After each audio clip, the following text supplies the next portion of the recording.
여러분 안녕하십니까? 이어서 광주에서 전해드립니다. 지난달 광주와 전남 무안이 모여 광주 군 민간공항 통합 이전을 논의했지만 별다른 결실 없이 끝났습니다. 그러다가 최근 전남도가 추석 전에 다시 3자 회담을 하자고 제안했는데요. 무안군은 만날 생각이 없다는 뜻을 밝혔고 광주시 역시 회의적인 입장입니다. 김초롱 기자의 보도입니다. 광주 군 민간공항 통합 이전을 논의하기 위해 지난달 29일 3자 회담이 열렸습니다. 이날 무안공항 복합도시 공동개발과 1조 원 지원금 등 광주 전남의 제안은 모두 거절됐습니다. 민군 통합공항의 무안 이전에 대해 서로의 입장을 밝히고 경청했으나 무안군의 반대로 합의에 이르지는 못했습니다. 다음 만남 일정도 잡지 못한 채 끝나는 등 빈손 회담 비판해봤던 차. 일주일여 뒤 김영록 전남도지사가 기한까지 정해 3자 회담을 제안했습니다.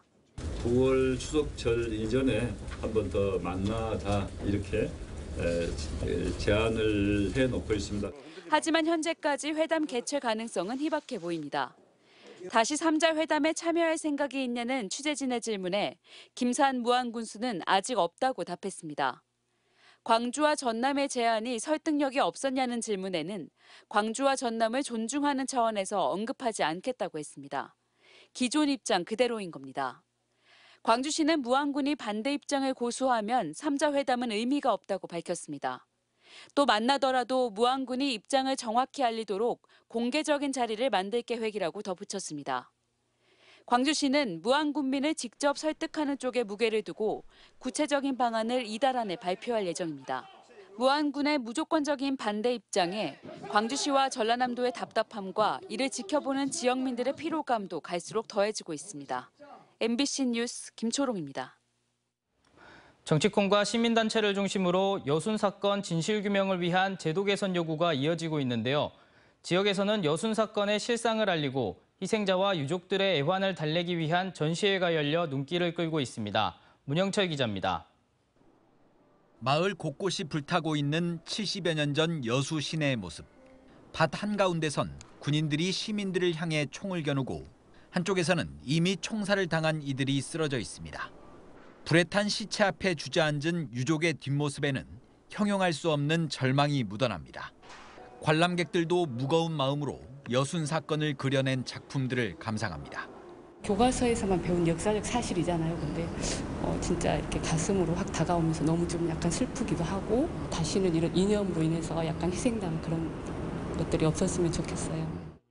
여수세계 박람회장에서 열리고 있는 여순 기록화전에는 여순 사건을 주제로 한 작품 40여 점이 선보였습니다. 전시장 한 곳에는 증언과 자료를 토대로 당시의 상황을 사실적으로 담아낸 그림을, 또 다른 전시장에서는 여순 사건 이후 유족과 여성들의 애환을 조명하는 작품을 만나볼 수 있습니다. 타 지역에서 오신 분들은 잘 모르신 분들이 많으시더라고요. 1948년에 있었던 사건이었다고 얘기를 이제 말씀드리면 많이들 놀라시고. 여순 사건 유족이기도 한 박금만 작가는 이번 전시회를 통해 여순 사건에 대한 부정적 인식과 편견을 깨고 싶다는 소망을 밝혔습니다. 관람객들의 이해를 돕기 위해 자세한 설명이나 가상의 이야기를 덧붙였습니다. 그림 옆에 글을 거의 대부분 다 글을 넣었거든요. 쭉 돌아보고 나면 아, 이런 일이 있었구나. 우리 여수가 반란의 도시가 아니었구나. 이걸 좀 느낄 수 있었으면 좋겠습니다. 여순 사건을 재조명하는 여순 기록화전은 이달 말까지 진행되고 오는 14일엔 관람객들을 대상으로 한 작품 설명회와 작가와의 만남 행사가 열립니다. MBC 뉴스 문형철입니다. 언제 어디서나 내 손 안의 뉴스. 광주 MBC 뉴스 유튜브 구독으로 함께하세요.